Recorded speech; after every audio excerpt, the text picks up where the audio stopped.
Hey, my name is Shadowsense, and you're watching Arcade Spirits, the new challengers. We are currently at Pengy's Paradise, getting ready for a charity show. So, let us continue. Actually, you know what? Rather than running around after my friends, I think it's time to take a quick moment for myself. It's pretty warm here despite being an ice-themed wonderland of fun. I could go for something cool and refreshing. This being Pengy Paradise, there's always refreshments within eyesight, so I make my way over to a lemonade stand. They're charging an arm and a leg and a kidney and a lung for this stuff, but what am I gonna do, leave the park just to get a drink? Fishing enough money out of my pocket to buy an afternoon of FOD2 play out of my pocket, I fucked up the sentence again. Nice. I step up to make my order. Hi, I'd like to get a... Ooh, lemonade, soda, diet soda, slushy water. Stay hydrated. Oh, but that's like the dork. Or not the dork, that's just like the you don't get anything for getting water. I'll take a lemonade. Can I get a lemonade, please? Make that 3, please. I'm paying. Thank you. With a shrug, the employee behind the refreshment stand slides over 3 of my selected beverage. Valkyrie accepts 2 of them with a wave of her phone and a nod and thanks in his general direction. 3 drinks paid for. Thank you for using Iris Pay, human. She sets her extra drink aside for now, then takes a long sip of her own lemonade before speaking. It's for my niece. She's riding the madly rotating Buccaneer over there, see? Pink hat. Sure enough, an adorable youngster with a bright pink hat waves to us while her motorized pirate ship twirls and twists. Looking forward to facing us at the charity show match tomorrow? I'm not really sure how to make small talk in this situation. This is the woman who stole our sponsor, told me off for being an esports newbie, and has done all she can to stand in our way, all while saying it's for our own good. But I can't just stand here in a daze, so...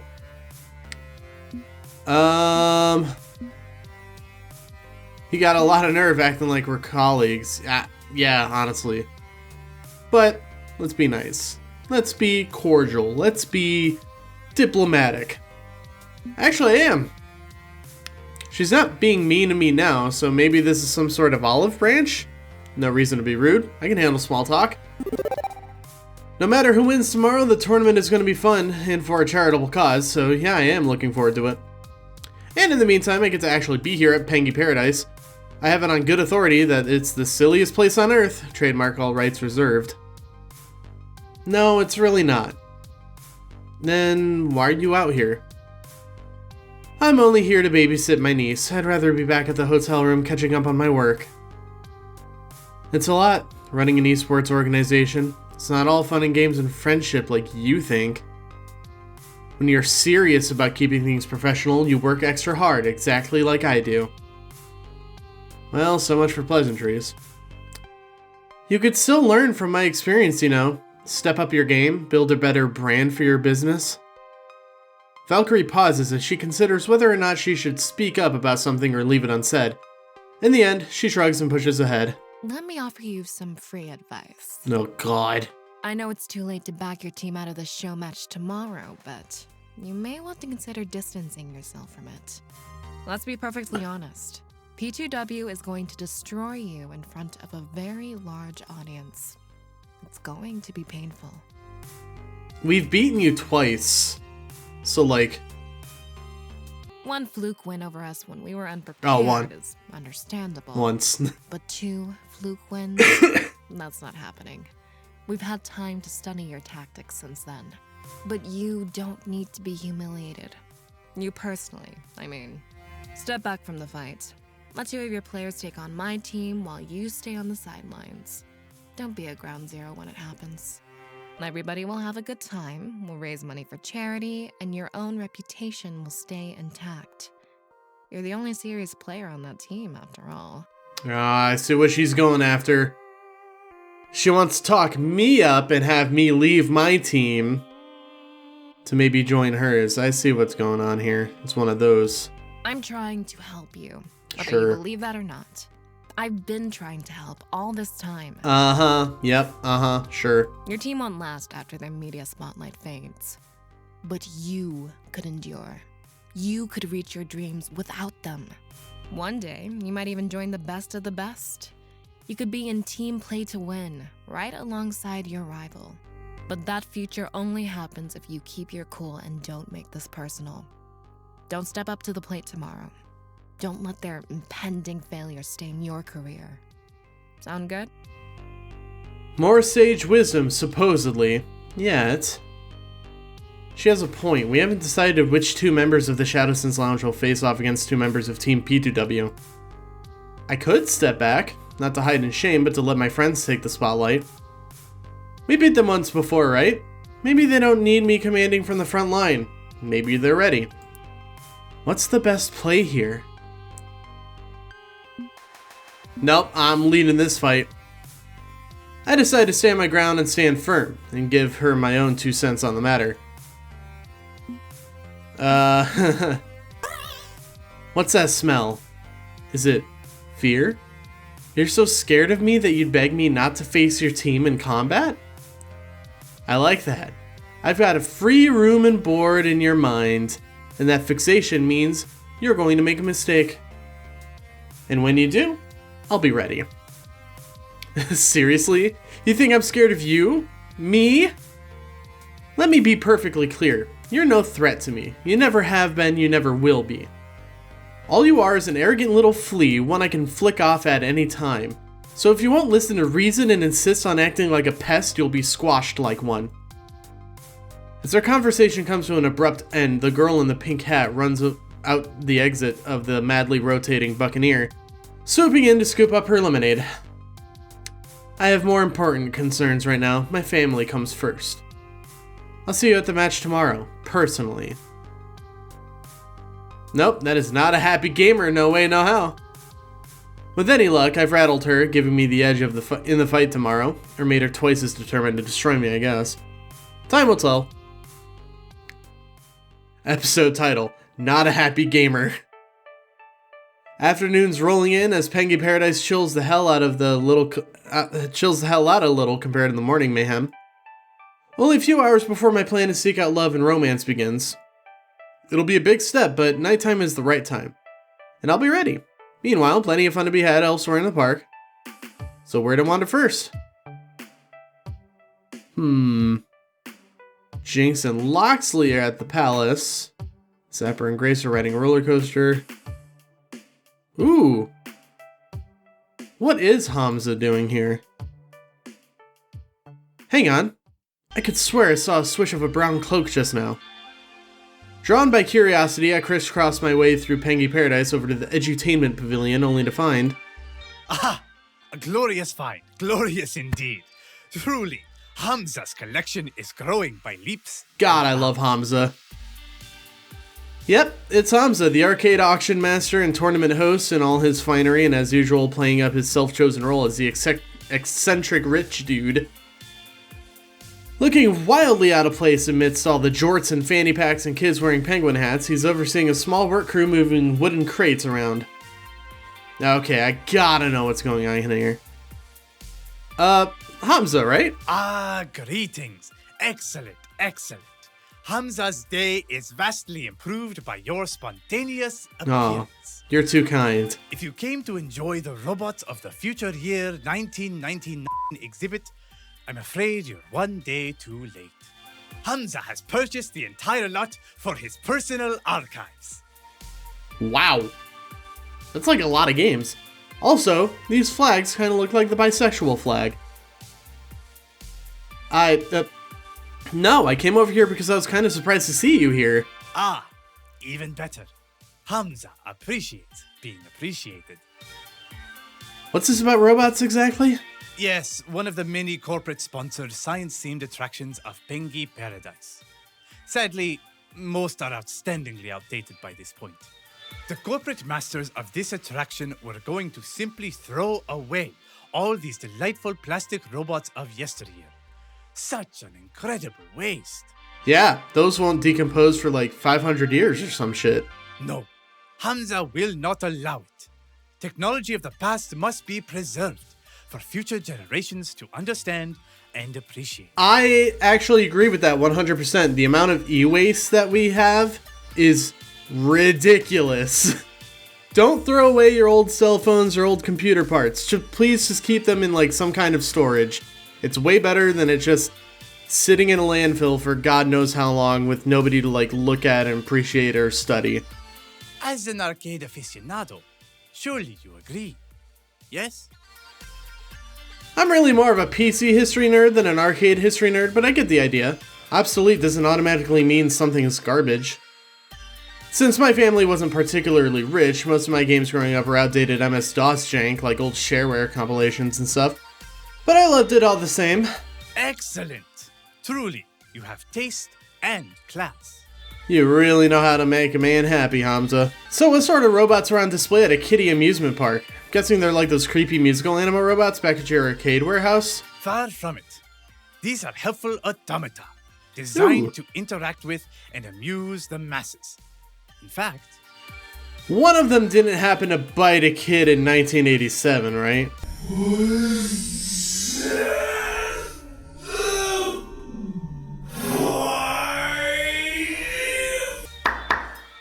Clapping twice for attention, he waves over one of the workers boxing up all these old beige and brown plastic robots. bring forth the Robor.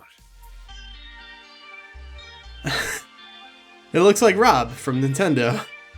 And the workers wheel over a particularly clunky, chunky looking robot that looks like it accidentally wandered off the set of a low-budget 1970X sci-fi movie. In a voice like slice and dice audio tape, it greets me. Hello, human friend. I am Robert, your robotic operational body of robotics. From the year. Error. Get out of range. It's kinda creepy, not gonna lie. I am a product of Cooper Technologies, striving every day to make your life fitter, happier, more productive. Would you like to know more? What? Glorious, is he not? A perfect snapshot in time of what people thought the future would become. Obsolete, but still adorable. It's so cute. I love seeing cool old robots. Someone poured a lot of heart into this silly design. Part of me really wishes we had the future I saw in cartoons. Robot friends, flying cars, the works. A Robor in every household. Indeed, a virtual paradise. Sadly, we exist in the distant future year of 20XX and corporate dystopias with non-flying cars. I know. But I feel these optimistic visions of the future can yet inform where we may go as a people. We can have those chrome dreams if we seek them further. You might be right about that. Those thoughts are interrupted by a buzzing sound from my pocket. Curious to see if someone's calling me, I pull out my phone. Oh, Iris. What's up? You need something? If you don't mind, can I see Robor for myself? I can barely hear what's going on from deep in your pocket. With a shrug, I tilt my camera so Iris can get a better view. In the distant future, robots will be your friends. We will learn from you. You will learn from us. One day Robert Kinda out of hopes to frame, learn a little bit. how to feel. Error. Emotional status table not loaded. Please check your OXA.bat. I see. And the tiny image of Iris glowing on my phone screen looks sad. I'm seeing this awkward and broken relic of yesteryear. This is how humans see us, isn't it? Just as junk, things, objects. That's kind of a jumping to conclusions. I'm made by Cooper Technologies too. I'm generations beyond Robor. But we were both made to be helpful. And once we aren't helpful anymore, we get thrown out. Just like me. Oh, jeez. I'm sorry, Iris. It's okay. I understand. I mean, I was never very good at my job. I was programmed to obsessively push pizza bagels. I couldn't operate at full power unless someone paid hundreds of dollars. No wonder Cooper Technologies decided to take me off the market. Humans didn't want me. I failed them. I wasn't good enough. Oh, God. And I'm just an app. aren't No, I don't like this. I? Can just Iris, let them no! delete me anytime they want. But I'm not alive, so that's okay, I guess. I'm sad. Now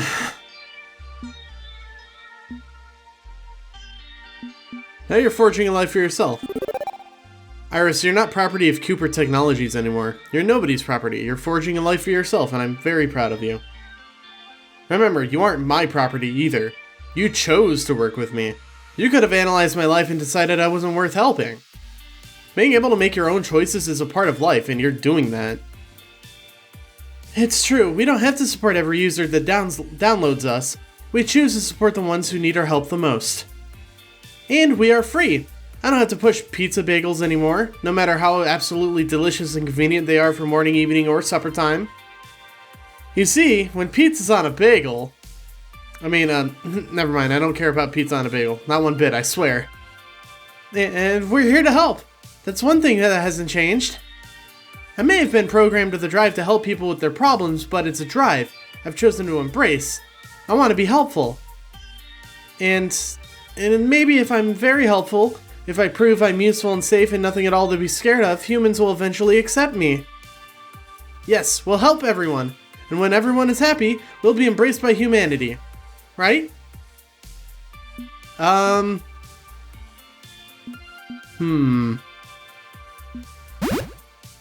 Sounds like a plan to me.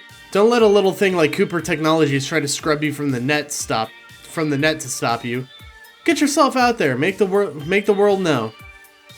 If they can't deny your existence, you'll force their hand and make them accept you. Don't let anyone stop you. Exactly.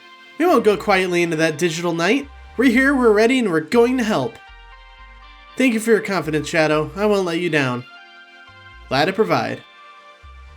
And that's when we both look up and realize we just had an entire extremely dangerous conversation right in front of Hamza. Crap baskets. Shadow? Rest assured, Hamza has no wish to report you for software piracy. Your discussion shall be kept in confidence. Iris is a being of burning passion, a fierce and true spirit of life. Hamza recognizes this and would never inhibit that rise to glory. Oh, good. Thank you. Much appreciated. But if Hamza can offer your friend a bit of inside information, shall we say, to ease her worries, in complete confidence, of course. Iris, you believe Cooper Technologies saw you as flawed and inadequate, and that is why they discarded you. Yes? Yes. I mean, they tried to kill me.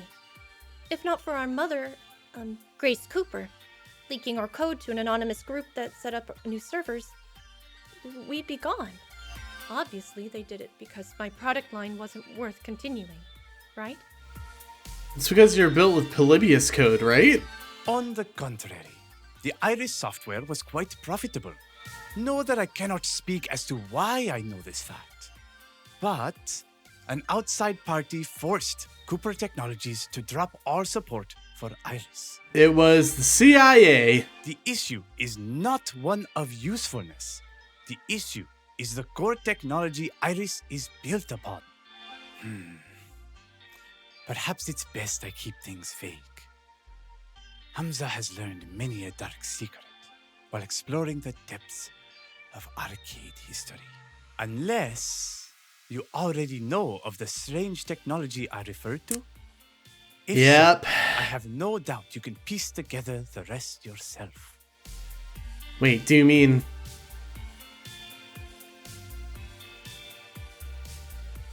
Polybius. Grace told me that Cooper Technologies built Iris on the back of Sinistlution's Tech, the company that made Polybius. She had no idea Iris's personality systems have that weird and extremely dangerous arcade software baked right in. And as for who shut down the project, that could only be the one who was hunting down Polybius, the one I ran back at Max when she tried to hack him into my Iris. Ah, shit. Crap baskets, indeed. Wait, it was her? She tried to have my sisters killed? Hamza suggests we speak no further. This is a public locale, And while the anonymity of the crowd grants us some leeway, it is not a total mask for such subterfuge. This is true. Right, good point. The information was merely offered to bolster the spirit of Iris, so that she may know she was not discarded like Robor. Indeed, quite the opposite. She was too successful. Now, Hamza must depart. The collection of robotic technologies is complete, and he has shipping manifests to fill out. Ooh, that sounds like fun. Filling out some paperwork for robots? Nice. Luck to you in your efforts against Team P2W, my friends. May you bathe in the blood of your enemies. Little too intense. Goodbye, big sister. That's so cute. Oh boy, this is a lot to think about. I think we'd be better off focusing on fun at Pengy Paradise today. Deal with any fallout from this later. Seconded. Didn't ask to get wrapped up in some giant techno conspiracy, I just wanted to play video games. But I may need to tell Loxley about this. He's looking for Polybius tech, so he should be told about this development. Assuming he didn't already know and was keeping it from me for my own good as usual. Right, back to Pengy Paradise, silliest place on earth, trademark all rights reserved, back to my life already in progress. Jinx and Loxley seems like a good bet to go next. Okay, now where's Jinx gotten off to? Wait, there we go. I spot the rented mobility scooter we encouraged her to use today, parked outside an arcade. Thankful to be out of the heat, I wander inside to find her. I spot her standing around a bit bored while Loxley happily raids Pengy Palace's stock of crane game prizes. Excellent! These prizes are quite a value. I'm so tempted to blow my entire purse on crane pulls, then flip them in online auctions. Weirdest form of investment banking I've ever heard of. Any port in a storm, my friend. In these tough times, one must seek economic advantage wherever one is found. Hey, prize scouring? He is. I'm not. I'm not really doing much of anything today. Why not? Plenty of rides around here. Well, this sucks. Yeah, rides I can't go on. Anything that jostles your spine is dangerous as hell for me. There's an edutainment and world showcase stuff too, but that's more Grace's thing, not mine. Too dull. So just hanging around the arcade, poking the retro games, wishing the racer cabs had adaptations. Marvelous! And I'm keeping our fellow teammates company to raise their spirits. Yeah. Making a valiant attempt, at least. Oh, sorry to hear you can't go on the rides, Jinx. Honestly, not that into rides anyway. Also super boring. Boring? A steel coaster that zips through loops at over 100 miles an hour is boring? It's on a track. There's nothing exciting about that. So what, you wanted to have the chance to kill you instead? Bad at explaining things. Okay, let me see if I can put it in relative terms. I'm somewhere between Grace and Zapper. Grace, she likes safe and comfortable experiences, predictable ones. Zapper wants absolute thrill, diving headfirst into the unknown with no hand on the controls, intense risk is her thing. But me, I want the horizon. I want to see the destination so very clearly, then find a way to get there with optimum speed. My fantasy is one of absolute control and precision. When you master riding the razor's edge by your skill alone, when you're in the zone like that, you feel like you can accomplish anything. And a ride isn't like that. A ride has no control to master. A ride is just fake thrills within perfect comfort. So, not my thing. I concur, friend. Well said, and an admirable approach to living one's life. Not comfortable with Yeah, this. well, idealism's great until you're stuck in an amusement park full of things you can't do and don't enjoy. Shame the arcade's not accessible like good, clean fun. I've got a limited edition of Fast Cars 4 here I'd love to try, but nope, can't do pedals. But whatever, don't need to live in perpetual entertainment. Can be bored for a bit and survive just fine. How about you sit in my lap and I work the... That's a little provocative. Is that too forward to pick? Hey, if you want to take a spin on Fast Cars 4, all you gotta do is ask. I can be your substitute gas and brake pedal. It'll be a tight fit, but I bet we could stack up and make it happen. Just sit on my lap. That'd be interesting. Think I'll pass since I don't want to unbalance the stack and fall over. But you need a cozy lap friend another day, maybe ask me. Maybe I'll just offer my cat. Maybe. For now, I'll stick with looking longingly at a game I can't play until I get bored and leave. Ugh. Look, can we stop talking about accommodations now? I swear to God there's more to my life than just being the disabled girl. Problem is, whenever we travel and whenever I'm outside my comfy adapted home, it throws a giant spotlight in these problems. Hate these constant reminders. Jinx, I assure you, none of us see you as a condition rather than a person. We are your friends and allies, and we understand that the struggles you face need not define you. Agreed. Let's table this and just focus on having fun together. Sound good? Yeah, definitely. As you like. Very well. Perhaps a reminder of our friendship in doll form is in order. Loxley turns back to the crane game he's been gradually depleting all value, effortlessly moving the skinny metal hook in place over a penguin dolly. And manages to snag 2 of them in one grab, the precarious physics of it all resulting in a pair dropping into the prize chute. Here's a plush for you, friend. Here's a plush friend for you, Jinx, and one for Grace. That was unusually easy. Good grip strength on this game. Perhaps I could earn Grace a few more of these. Fine keepsakes to bring home from our trip together. But his musings seem to have triggered an exasperated reaction from Jinx, who groans at the gentlemanly gesture. Come on. Okay, that's it. Just gonna come out and say it, tired of dancing around the issue. Loxley, what are your intentions towards Grace? Pardon, friend? I was merely aiming to find a fine gift for a good friend, nothing more.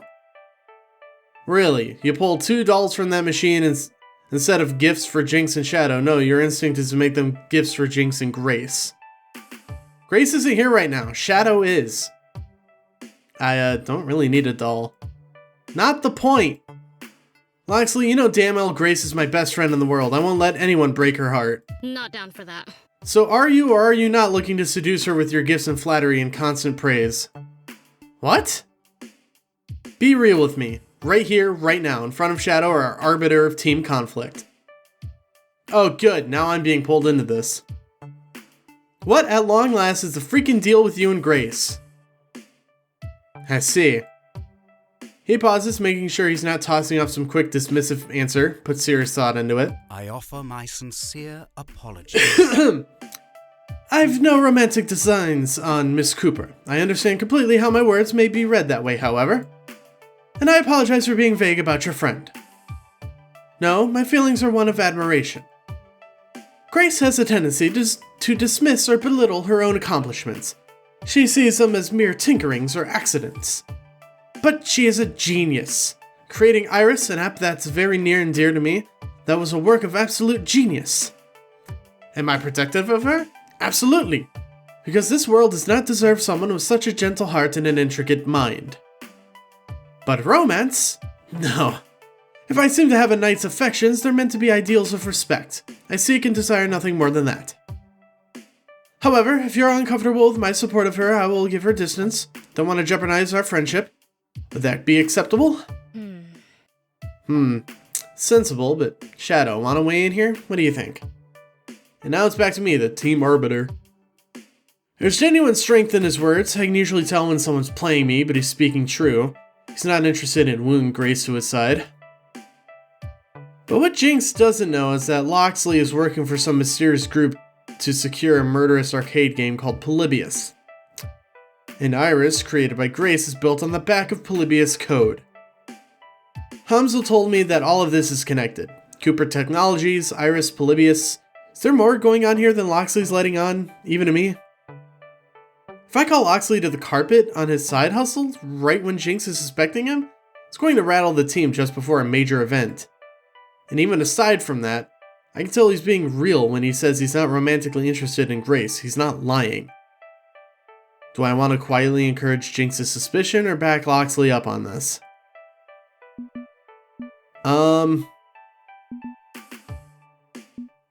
Trust but verify.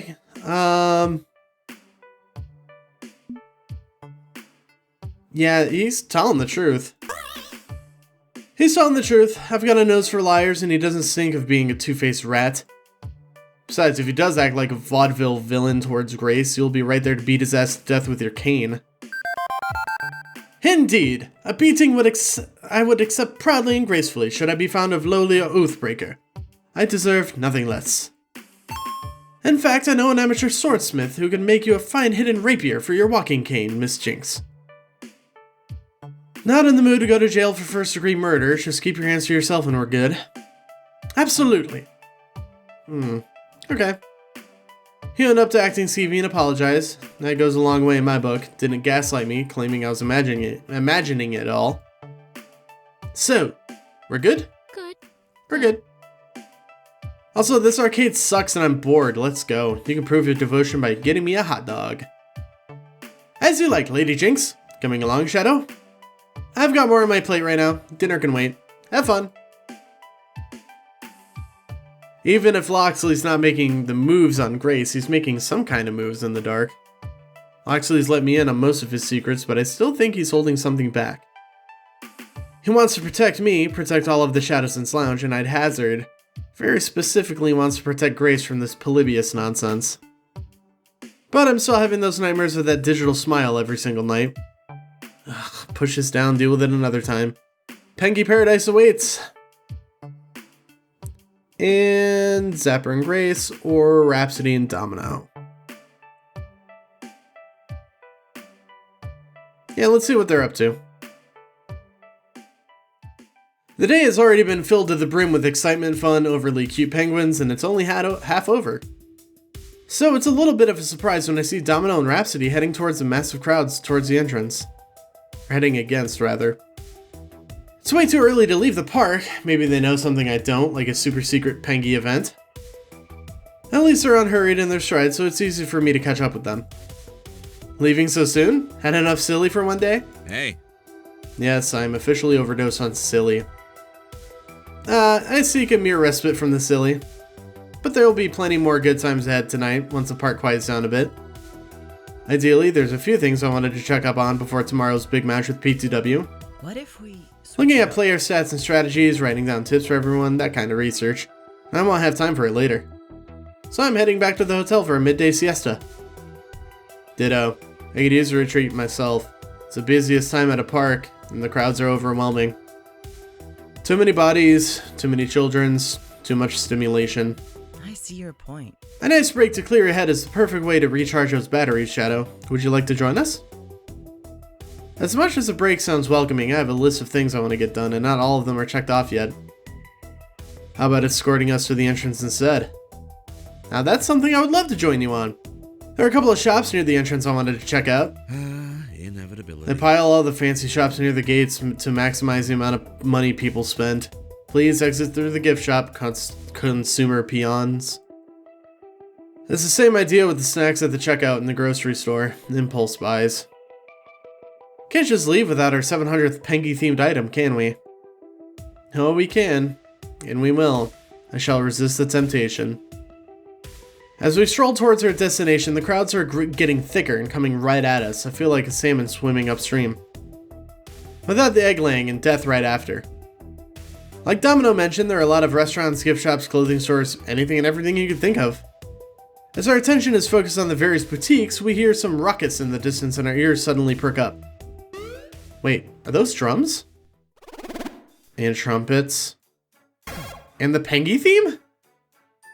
Everyone knows the Pengy theme, or if they didn't, they'd know about spending they'd know about it spending 5 minutes here. Can't help but sing along. I'm not doing it. I'm not doing it. You can't make me, unless you PayPal me 30,000 United States dollars. While we look for the oncoming sounds, Rhapsody takes out their phone to check something.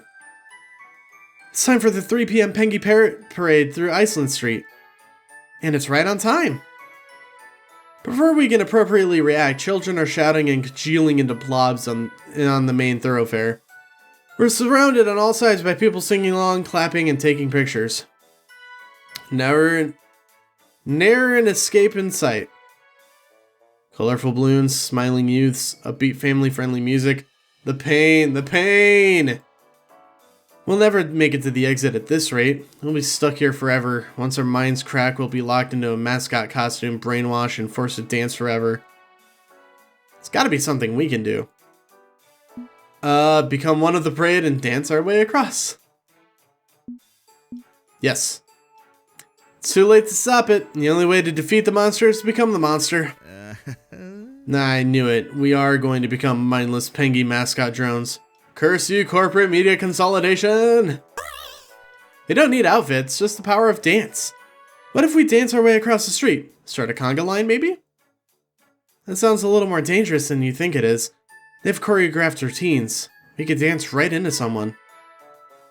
Or right in a way of oncoming float vehicle.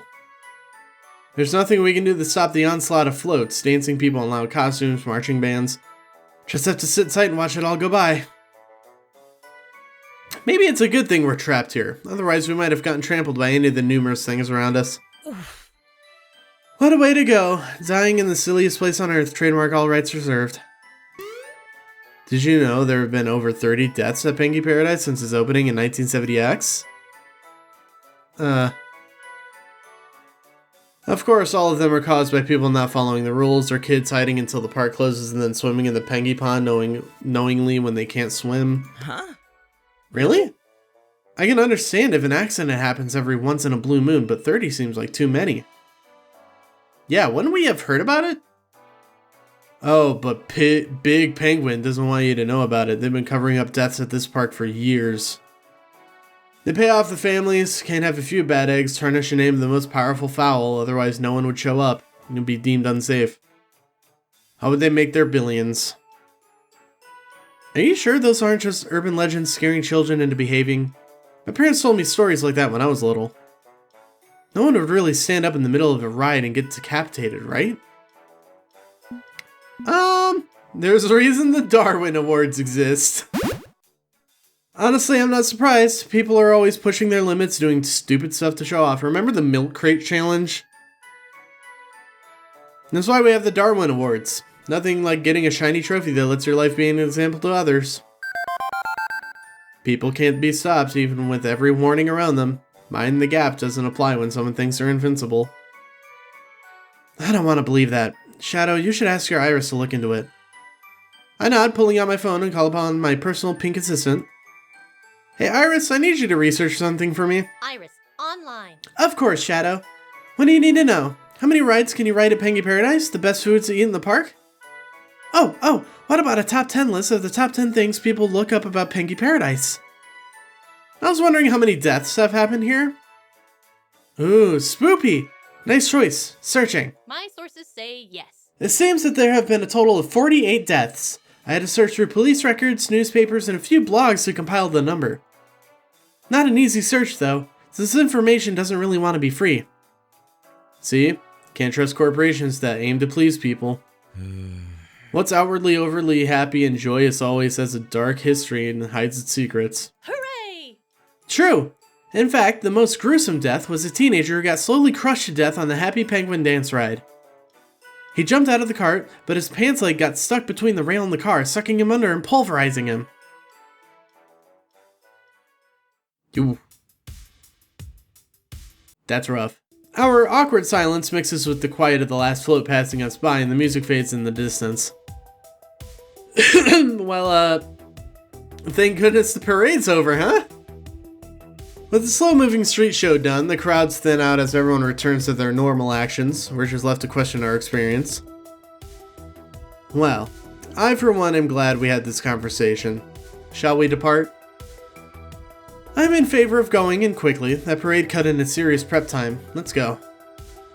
Before we get caught up on anything else, the three of us start for the exit, and in no time we make it. Alright, I'll catch up with you both later tonight after things chill the heck out a bit.